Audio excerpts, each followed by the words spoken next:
This podcast is lit. If you have low test scores, I feel bad for you, son. I got 99 problems, but my class ain't one. Hit me! 99 problems, but my class ain't one.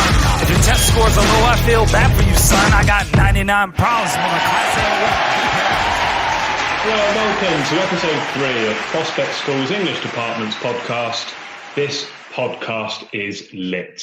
This week we're discussing the poem Ozymandias by Percy Shelley. In with us today are the usual suspects. Hello, Mr. Ackroyd. Hello. Hello, Miss Ray. Hello. And we've also got behind the glass, doing his production magic, DJ Zoom, as he's now known, Mr. Jew. How are you doing? Good, thank you.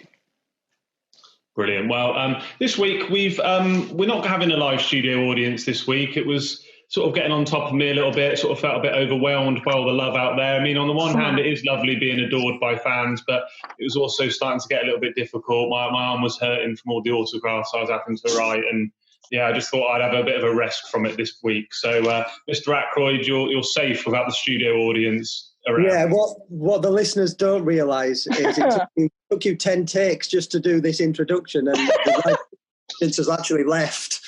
They couldn't go.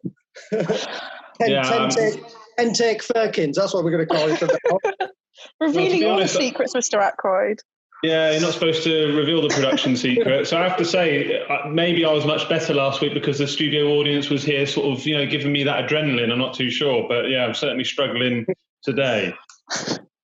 So we're going to be talking about the poem Ozymandias, an absolutely brilliant poem, the number 1 poem in the AQA anthology. AQA have obviously decided to place this pride of place right at the start of the anthology. Are there any reasons why that might be the case, Mr. Ackroyd? Do you think of any reasons why this is the first one? I've got to kind of go into the brain of an examiner, into someone in the establishment here. Dangerous for you, Mr. Ackroyd. Could they have drawn it out of a hat? I don't know. I think this poem, it's quite accessible. Mm-hmm. It's not overwhelming. It's a 14-line poem, and you don't want to be too overwhelmed by the first poem. It's a very enjoyable poem. It's a really good one to unlock. Once you unlock it, the kids generally enjoy it. I mean, the classes that I've taught before, they've actually loved it. Mm. Yeah, I found that, almost all the years it's been on the syllabus, my students seem to want this to be their favourite poem. It's the one that they will go away and revise, and they're hoping for an exam question where they can talk about this poem, Ozymandias. Miss Ray, do you find the same? Yeah, I always do. And I think maybe quite flippantly, I might say that's because it's the shortest poem and therefore it seems most accessible. But actually, I just think the story of the poem is actually quite enjoyable. The idea that you just meet this random stranger who then tells you the story. And like, we all love a bit of a fall from grace, don't we? So I think the story of it's quite enjoyable as well. We do, absolutely. And one thing that we're all trying to do this week, oh, bless you, is to not use your first name, which I almost did a second ago. But so far, we've not been able to do that. We've used your first name in both the podcasts thus far. We're only 5 minutes in, Pete. Don't worry about it. We'll get to it. I don't know if we have to start a competition where students need to tell us the exact minute and second where we accidentally use your first name. Maybe. Okay, so we are going to start with our first segment, our poem in a headline. And Miss Ray, you're going to start. I've gone quite simple this week, and I've gone Forgotten King Rediscovered. Forgotten King Rediscovered. Do you want to talk to us about what made you go for that? Just because I think that's kind of, it encapsulates the themes of the poem in that headline. That poem is all about forgetting humans and forgetting the power that we've artificially created for each other by giving each other titles like kings, and the fact that how quickly that is discovered, how quickly that is forgotten, but then maybe actually when it's rediscovered, it's never quite as good as we thought it was. Nice, I like it. Mr. Ackroyd, any comments on that? Yeah, again, I really like the explanation that Miss gave there. I think she's got it in one. She got it in a nutshell, which I guess is what this is all about, poem in a headline. Absolutely. Mr. Ackroyd, you're next. I've gone a bit more complex. I've gone for another Game of Thrones quote. No, I'm only joking. I'm only joking. I haven't. Oh, okay. It's somebody to accuse me of being boring, wouldn't I? So, no, I haven't. I've gone all newspaper headline and tried to be alliterative. So I've gone tyrannical totalitarian tries to take on nature in tussle of time. Time turns the tables and trounces the trickster. Time always wins. How big's your newspaper? I've got heading. Are you trying to take on Peter Piper, Picked a Pepper, Pepper? Yeah. Is what you're trying to do? I got carried away with the thesaurus. how many T's could I find in this? And it was quite fun. That's what isolation has brought us down to, flicking through a thesaurus for fun. How I spend my evenings. Well, it's time for you to explain your headline. Yeah. Well, I think for me, it's the power and conflict aspect. I think sometimes students forget that this is the power and conflict cluster. So I've tried to come up with a headline where it's a fight. It's almost like tyrannical totalitarian tries to take on nature in tussle of time, like a boxing match. And then the back and forward, but time wins at the end. So I've tried to emphasize that this is the power and conflict cluster, and we've got to think in terms of power and conflict. Fantastic. My poem in a headline is "Respect your elders becomes time waits for no man, not even a showman." And once again, I've gone for a bit of rhyme in there, poet and don't know it. The reason why I went for that particular headline is because we are talking about an incredible king. At a time when life expectancy was 30, this king, Ramesses II, which the poem is about, lived until he was in his 90s. He was himself a military powerhouse. He had his own empire, he had 100,000 men in his army. He was arguably, quite literally, the most powerful man on the planet. And yeah, it is arrogant to have a statue like this. Of course it is. But if anyone deserved to feel arrogant, it was him, Ramesses II. He's like a man that you sometimes see down the gym wearing a tank top and standing in the mirror and flexing his muscles, showing off. And that's why I said not even a showman, because that's what he was. He was a showman. But as Shelley explores in this poem, even for somebody like this, time will wait for nobody. 3,000 years will have its toll on any mortal. Time and nature, the natural world, it's got its own energy, it's got its own strength. It can out-survive and outlast not just single men and women, but whole civilizations. Civilizations, they come and they go. Nature is this planet's constant. Nature is our elder, and it needs to be respected. DJ Zoom with the scores. Yeah, I'm a bit disappointed. I have to cross off a lot of my what fools don't know now. You've actually got fools don't know. Clearly, I do know. You didn't have to go on a bit there. Wow. Well, when you know you're in trouble when Mr. Ackroyd says you've gone on a bit. It was very good, Mr. Perkins. It was very good. Okay, so the scores are thus out of 5. Mr. Ackroyd, yours is just far too long. I just forgot most of it and just got the last words. I got time always wins, and the word tyrannical at the beginning. That's all you need to take from it, Mr. Dew. Well, okay. Much use alliteration. So long. It's a torrent of teas. It actually worked. You remembered the main bit. Well done. Remembered the first word and the subheading. That was it. Did you also notice that Mr. Ackroyd was boasting about his headline? After Miss Ray's, he said mine is slightly more complex. If that's picked up by everybody. You'd think so. You'd think so as well if you spent all night looking through a thesaurus. Yeah, that was just too long for me. That's a 3 from me, Mr. Ackroyd. Ooh, 3. 3. Generous, I reckon. Second one, Miss Ray's, with 4 points. Like the idea of the being forgotten.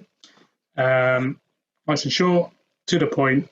But the best one for me was the showman, Mr. Perkins.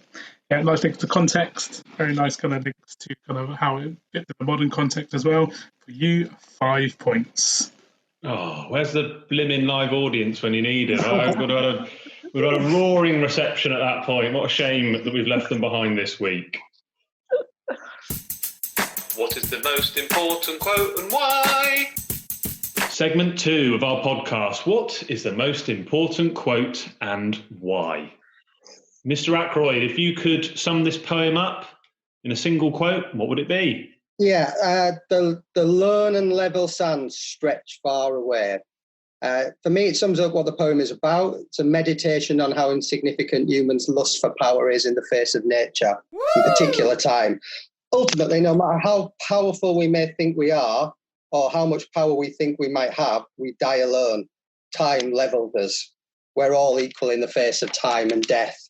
The final imagery of the sands as well, the symbolism of time, suggests that this once mighty leader has been left to history, the dustbin of history, and will be buried in the sands of time that stretch far away. That stretching far away, time is infinite, man is not. I also think there's a technical aspect here to finish off with as well.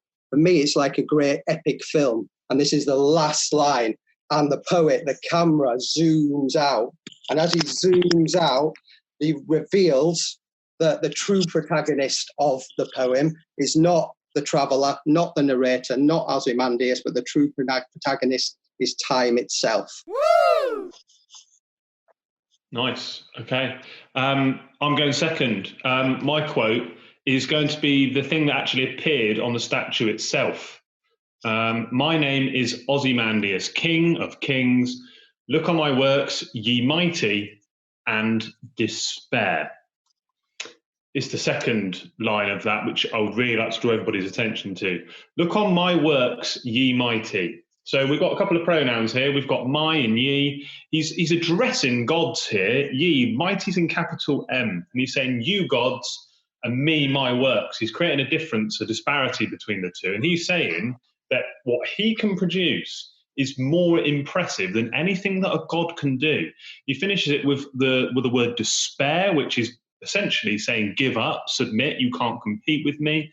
It finishes with an exclamation mark. Again, that kind of the tone in which he's saying, the sheer arrogance of this man, the content of what he's saying, but it's not just the content of what he's saying, it's the way, the manner in which he's delivering it. And I think that it just sums up not only his power, but his arrogance and his self-belief. Miss Ray. I've gone for the quote that's right in the middle of your two. So I've gone for nothing beside remains. I want to talk about that because I want to talk briefly about the caesura. So the caesura is the full stop that happens in the middle of the line. And I think that is incredibly deliberate by Shelley. I think there's an awful lot we can say about it. It emphasises, it forces you to pause. So it forces you to stop and think about the content of that line. The fact there is nothing else there. The fact that this magnificent king has been reduced to nothing apart from this broken statue. But by pausing, it's almost like it forces you to have a little bit of a moment of silence. And actually, as a modern audience, we associate moments of silence with the idea of respect. Is Shelley forcing us to have a moment of respect for nature? Is he forcing us to stop and look at the power that nature has?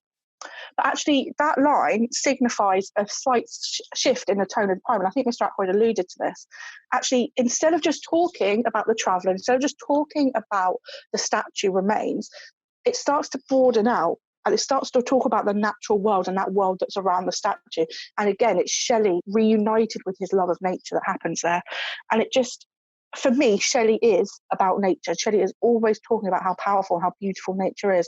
And everything he does in this poem, and particularly in that line, is reminding us about how powerful nature is. Mr. Ackroyd, do you want to comment on the length of Miss Ray's response there? No, I thought it was good. I'm not bitter. No, I think one thing that just talking about irony, the nothing besides how clever and skillful it is to get the audience to pause in a 14-line. Absolutely. But to have this reflection on this existential nature of humanity and the universe and everything in it in a 14-line poem is just really skillful. And to do it, knowing the impact that it has, and to do it once, and not to overdo it, but just to do it that once, and at that point where it has the most impact. Yeah, the fact it comes after the quote that I said, the word despair, the fact it comes after that word, I can beat you gods, I'm better than you, and then literally only 3 words, nothing beside remains, 4 syllables, straight after that, and it's so much meaning. How can you create that much meaning in 4 syllables? It's remarkable. DJ Zoom, off you go with the scores, please. Okay, so today, this one, I like the idea that you might, focus on the idea of the arrogance of the man. I was kind of challenging God, and it was a really strong quote. So yeah, it would be a great quote regardless. Any you choose, this one's a really good one to choose. So for me, that's a 4. There's 2 in first place. These were both great ones. One more because Mr. Ackroyd focused on the media aspect of it, the idea of the movie. Yeah, so that's my area. So thank you for that, Mr. Ackroyd. But yeah, very much that big pan zoom out. Man isn't important. It's kind of nature and time that kind of is in control. So that's another good one. 5 points. And it was hard. I would have given an extra point to Miss Ray. For her one, that idea, like you all agreed, the idea that it's that changing moment where it kind of forces you to pause, and that is the kind of pivotal moment of the poem where everything changes. It forces you to stop and kind of think for a moment. So 5 points for Miss Ray. No, you said an extra point. That's 6 points. Okay, 6 points. I think the points don't matter. 6 points. I think Miss Ray's is the most important. Well, I also had that as a most important quote, but somehow Miss Fraser uses dark magic to enter my mind and steal my most important quotes. The thing is, you always ask, which quote are you doing, Miss Ray? And I tell you which quote I'm doing, and then you always moan that it's your quote. Maybe you should tell me what quote you're doing before you ask. Next time I'm going to do that. Okay. Structure. Okay, well, it's time to talk about structure, baby. Let's have a talk about structure, baby. So we've got a 14-line poem here, and we've already spoken about the incredible amount of meaning in only 14 lines. It has to be one of the most word economical poems of all time in some ways. The amount it covers in 14 lines is I think as well, incredible. Mr. Firkins, just the idea that he did it for a bet. How talented is that? Like with a friend, we'll just have a bet, see who can make the best poem. And he's created something like this. Unreal, really, the talent on that guy. Sickening. Why do we think it's only one verse? Why is it just a sonnet? Why is it not more than that? Because it doesn't need to be any more than that. Yeah, I just noticed that a student mentioned it on the live lesson earlier today. I was wondering if that had anything to do with time, as in, it's a fleeting moment, isn't it? A sonnet is over, it's done in a minute or so. Yeah. I think as well, it's the irony that the leader who he's alluding to thought he would last forever. Thought that if he could imagine stories were told about him in the far-flung future, he would imagine that these are amazing tales, Beowulf-like tales that go on forever. And it's 14 lines. So I think he's actually using that irony there. It's the opposite of what the ruler would have expected. It's another way to critique authoritarian rule and egos. I agree, and I think. Sorry, I was just going to say, just to follow on from that quickly before I pass over to Miss Ray, I was just going to say that for us, a sonnet is read in a minute, and it's like I said, a moment that comes and goes. It doesn't last for very long. And in the history of, Mother Earth, how long this planet has existed for, I think Egyptian civilization was probably a fleeting moment in many ways as well, wasn't it? Yeah. Go on, Miss Ray. No, I was just going to, building on what Mr. Ackroyd said as well, that actually it's not a traditional Shakespearean sonnet. It's not a traditional Petrarchan sonnet either. So I like the fact that actually he is breaking those rules again and actually reminding us that these things that we've created as man, like poetry has been created and ideas about sonnets have been created, actually you can break those rules. That power that has over him, it's not all encompassing. He can, as a poet, choose to break that. What you fools don't know. What you fools don't know. Okay, so kicking us off with what you fools don't know this week is going to be me. Now, what you fools don't know is that I am a history geek in many ways. When I was at university, I did a joint degree in English and history, and this poem is a history student's dream. This poem is about a 3,000-year-old statue, but the poem itself now, looking at it in 2020, is 200 years old. So we are looking at a 200-year-old poem about a 3,200-year-old statue. So there are layers to the history. And the poem was written at the height of the British Empire. But we experience this poem in 2020 in a post-colonial world. This isn't the height of the British Empire anymore. That's been and gone. So we almost get to see, was Shelley correct? Was he right? Does time beat everything? Does it beat his work of art, his poem? Is Shelley himself defeated by time when we read this poem? But I would actually argue that time validates his argument. Looking at this poem now, I think we get to see that Shelley was correct. 3,000 years ago, this statue was a symbol of power. But 300 years ago, it was a crumpled old statue in the middle of the desert. It was powerless, it was lost to time. But incredibly, 200 years ago, this statue went from zero to hero. It was pieced back together again, and it took on a renewed worth. It inspired awe all over again. The statue once again came to resemble power and strength. It was a symbol of British colonial strength. It was discovered in the 19th century, the pinnacle of the British Empire, the same time that Blake was writing about London, the poem we looked at last week. And mainstream ideology at the time was to look at this as being a remarkable feat for the British Empire, finding the statue of Ramesses II, a symbol of power, and bringing it back to the UK, a symbol of old and ancestral power, put up in our British Museum as a symbol and glory of the British Empire. But we can go all over the world. We can go to any country. We can bring back whatever we like. We've got dominance in this country. 200 years ago, mainstream thought would have been to celebrate this moment. But Shelley's not celebrating anything really in this poem apart from time. He's actually speaking out against the empire like Blake was. You could argue that, like Blake, he's mocking the British Empire through this poem, because it does mock Ozymandias' arrogance, but it also mocks the arrogance of the British Empire.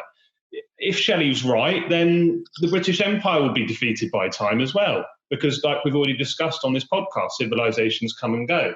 And history has taught us this, and Shelley knew it himself. Shelley is speaking out against the statue's new importance, predicting that time would once again defeat the same statue all over again. And do you know what? He was right. 200 years ago, standing right now in 2020, that statue went from hero 3,000 years ago to nothing, stuck in the desert. 200 years ago, it was resurrected, brought back to life. It becomes a magic symbol of power again. But what's it now in 2020? With the British Empire in the rear-view mirror. Again, no longer the powerhouse that it was once. This same statue losing its worth all over again.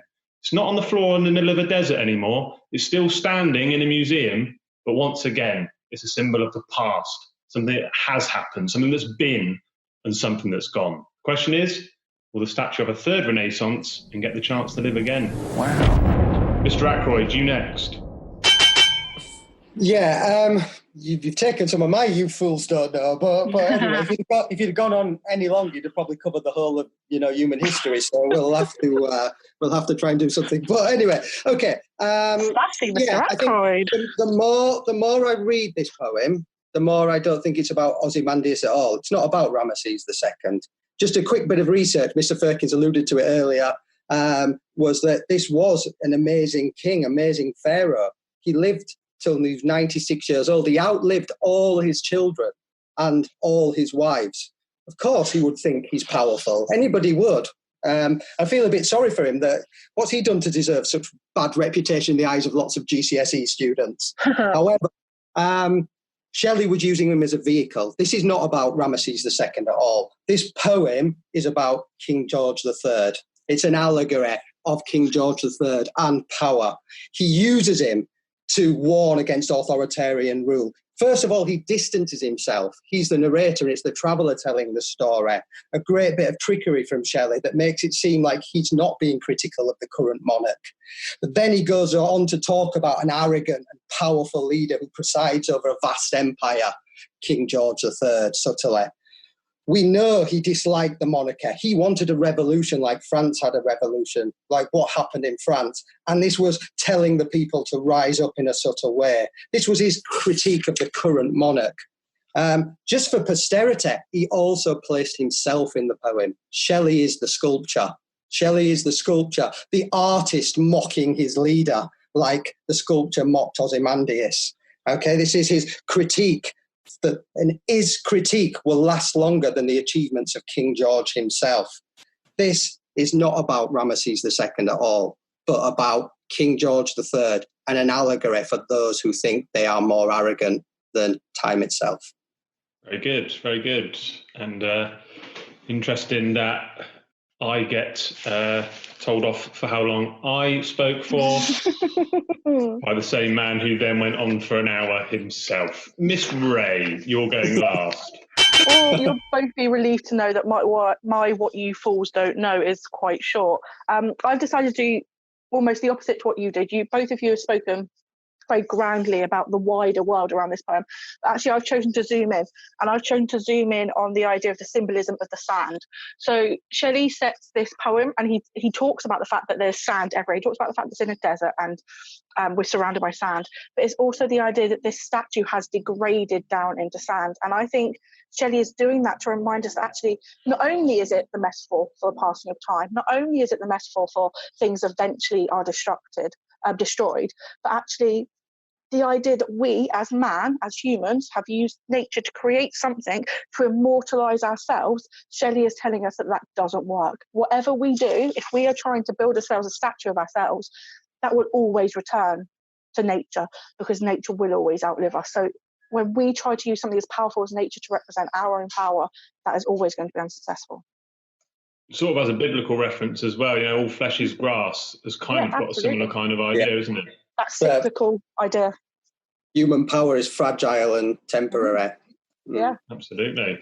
Right, well, I must admit, kind of irrespective of the scores, I feel like we've all done a good job there, guys. But nevertheless, DJ Zoom with the scores. Oh, yeah, it's quite a difficult one this week. This one is very hard to decide. There's some really interesting stuff that I didn't really think about before. So for 7 points, it's Miss Ray, the idea of the sand, nice and short. I had thought about this before, but you did add something new to it. So for you, 7 points. Mr. Ackroyd, your one was very good. I like the idea of linking it to King George III. Never thought of it in that way before. Didn't think of it as a critique of monarchy. So that's a new layer of understanding I've never had. I'm definitely taking to my lessons next time. But I feel as though the more impressive one with Mr. Firkins with 10 points. Mr. Ackroyd, you got 8.